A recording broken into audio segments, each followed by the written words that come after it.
Today we're going to talk about operating tips on the SW360. First and foremost, I want to explain to you that it's operated primarily by using the joysticks of the machine.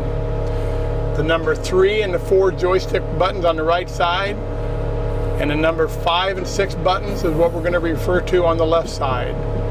In order to side shift the tool, on the number 3 and the 4 button on the right joystick, you depress it, and you can give machine tool travel of up to 22 inches from stop to stop.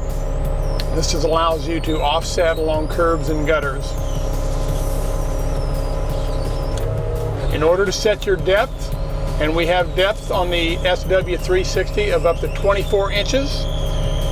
By doing that, you will depress your left joystick number 5 button and hold, and on your right joystick with 3 and 4, it will allow you to operate the depth control shoes up and down to a depth of 24 inches.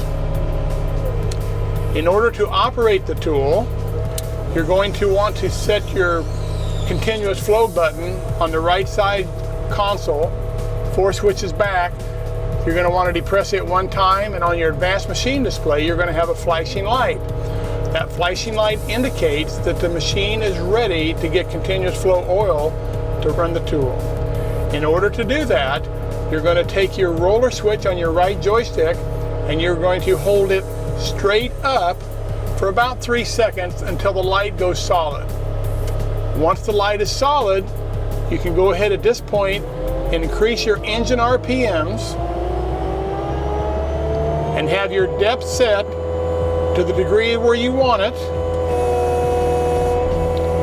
and then you will plunge your cut into the concrete.